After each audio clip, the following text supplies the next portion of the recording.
Les Faber-Castell Pitt sont-ils les meilleurs crayons pastel?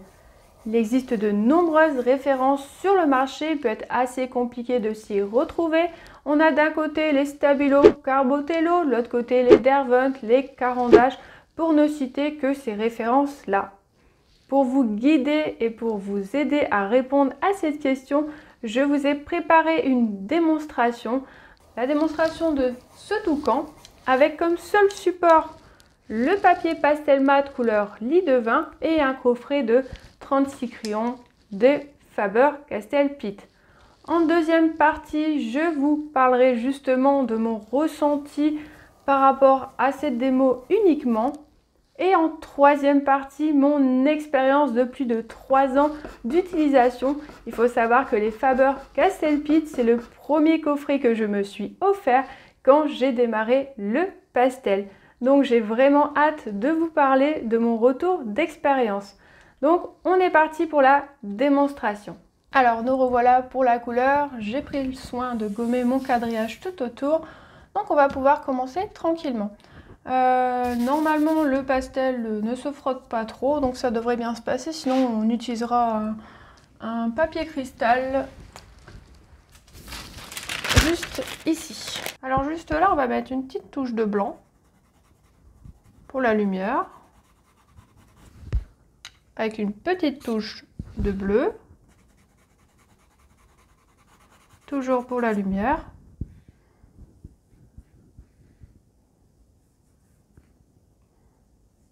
Donc je repère à fur et à mesure.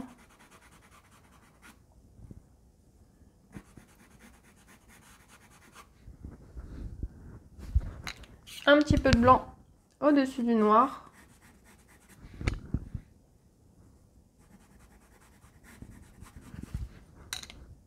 On va fondre un petit peu le dessus avec le bleu. Hop!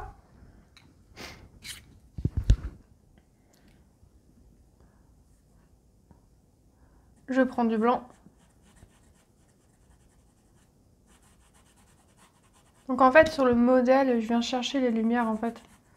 Je viens regarder où sont placées les lumières. On va placer les lumières avant, sinon on risque de ne pas les voir.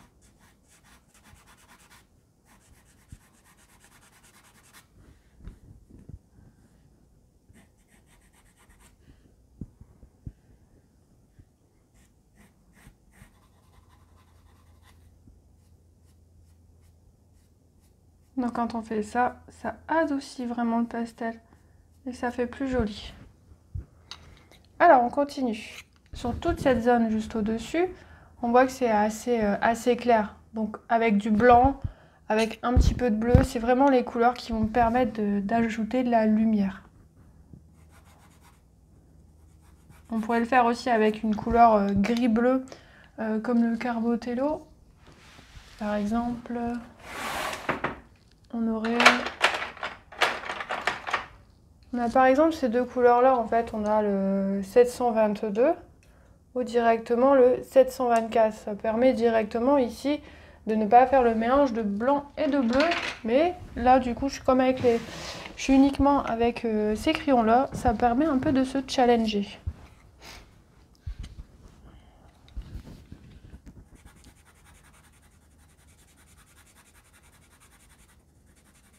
Donc n'aie pas peur de mettre trop de bleu, hein, ça c'est pas grave. Ça se rattrape toujours un peu.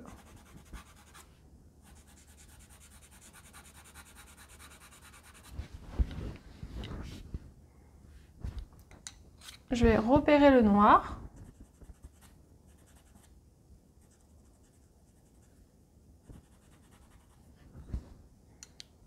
Il y en a un petit peu ici aussi sur le devant du bec. Après on n'est pas obligé de faire exactement la même chose. Hein.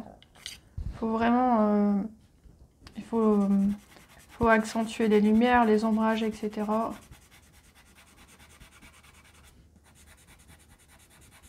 Donc là je mets à peu près 30% de blanc. Je vais venir mettre un petit peu de bleu par-dessus pour faire un joli mélange.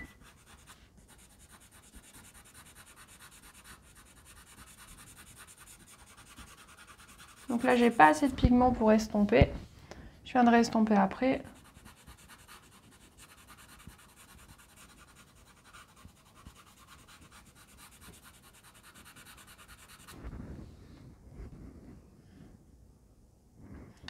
Pour que ça fasse plus joli, je vais mettre un petit peu de bleu tout de même quand même là. Pour que ça suive un petit peu. Ce sera plus joli.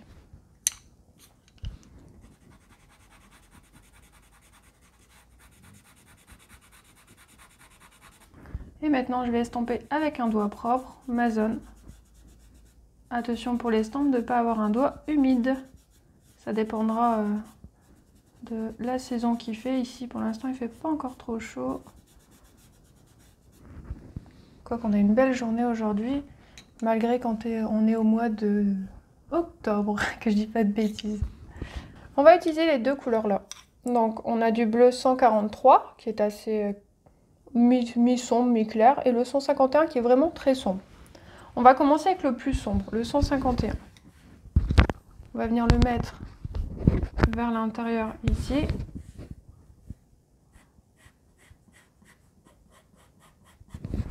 Et l'autre qui est un peu plus clair, le 143, on va venir le mettre sur les extérieurs. Donc je dessine des mouvements de plumes en fait. J'ai fait sa petite coiffe.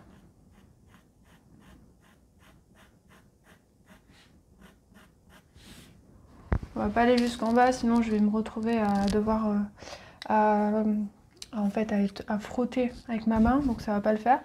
Donc on va prendre le noir maintenant. Sur l'intérieur, je vais vraiment appuyer.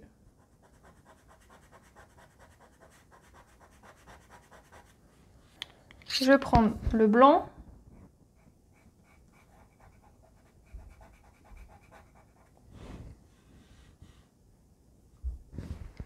La petite estompe.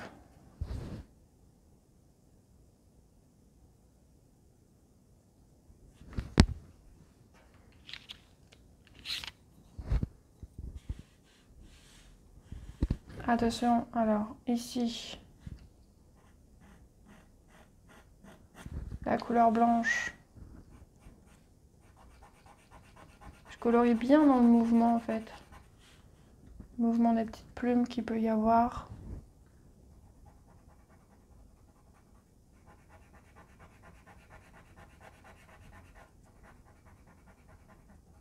Ça part un peu comme ça.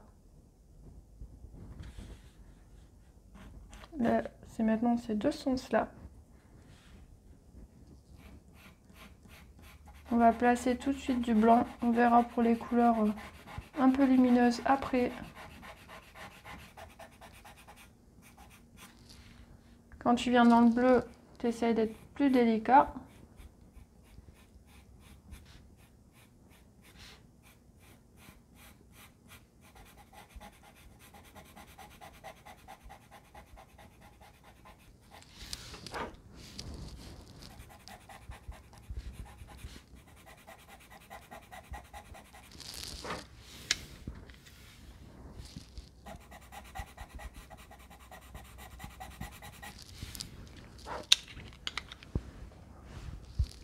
Je vais estomper un petit peu mon noir.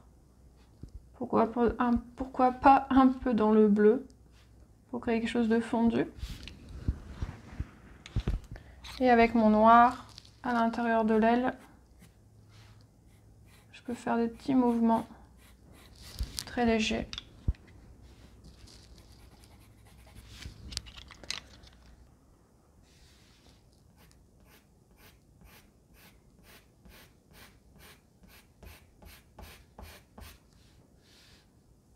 Et là, on va faire l'inverse, de l'autre sens, les mouvements.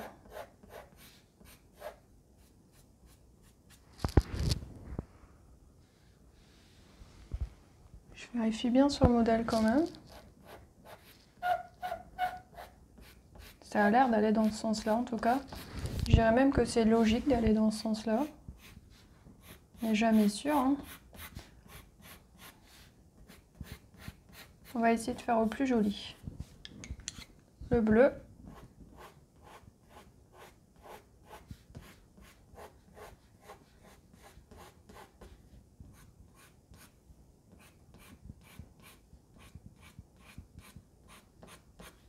Donc on va travailler un petit peu ici la zone de rouge qu'on n'a pas fait du coup. Avec un peu de noir, on va essayer de faire des petits mouvements de plumes directement à l'intérieur.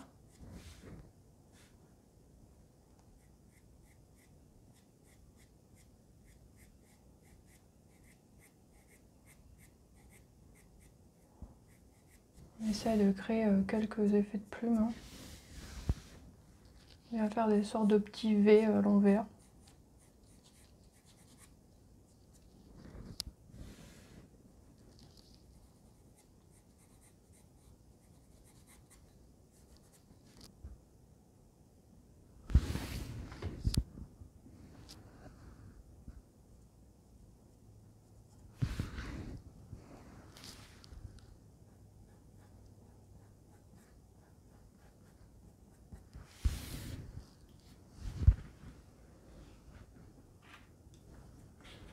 Par curiosité, je vais essayer avec un blanc schmick. Alors, le fameux blanc schmick, qui est vraiment très très puissant.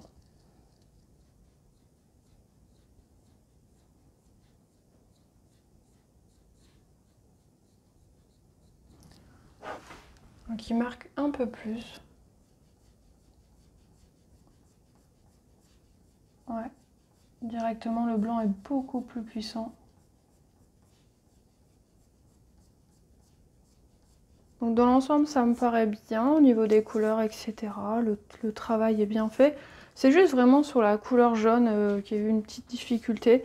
Je pense vraiment que cette couleur jaune, en fait, le mieux, ça serait quand même de le faire avec une couleur jaune, en fait. On va dire que sur les couleurs plus claires, sur ce type de papier, c'est plus compliqué. Donc il faut faire en fonction. Par rapport à cette couleur de papier ici, donc on voit que cette couleur de papier a mieux absorbé les couleurs car le grain est beaucoup plus fin. Ici, le grain étant un peu moins fin, on sent beaucoup plus la différence en fait. Je pense que si j'aurais fait l'inverse en fait ici, j'aurais moins de saturation au niveau des couleurs et ça aurait été beaucoup plus pratique.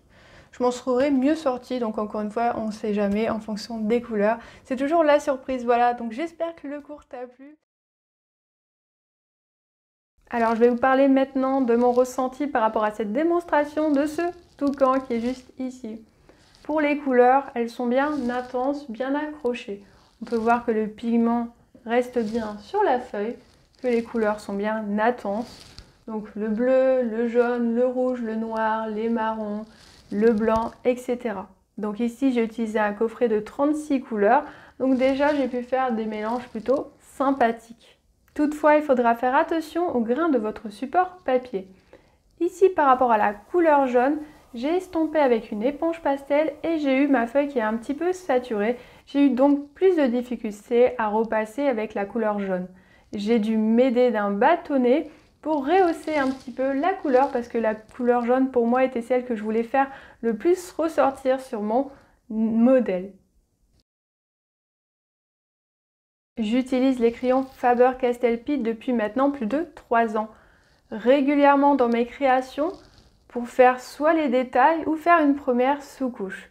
Il y a des couleurs qui ne sont pas présentes sur certaines références, certaines marques. Donc on a par exemple des marrons, des roses, des verts, des bleus qui sont vraiment indispensables. Pour conclure, je recommande les crayons pastel Faber-Castell Pitt pour tous les niveaux. Surtout si vous êtes débutant et un peu maladroit, tout comme moi. La semaine prochaine, je vous prépare une vidéo comparative sur les crayons pastel Carbotello et les crayons pastel Faber-Castell Pitt. Donc on verra ensemble ces deux fameuses démonstrations que je vous expliquerai les points positifs et négatifs des deux et mon expérience ainsi que d'autres choses qu'on verra dans ce test. Surtout, si vous ne voulez pas rater la prochaine vidéo, abonnez-vous et enclenchez la petite cloche de notification. On se retrouve très vite pour de prochaines vidéos. Je vous dis bon dessin et bonne peinture et je vous fais de gros bisous.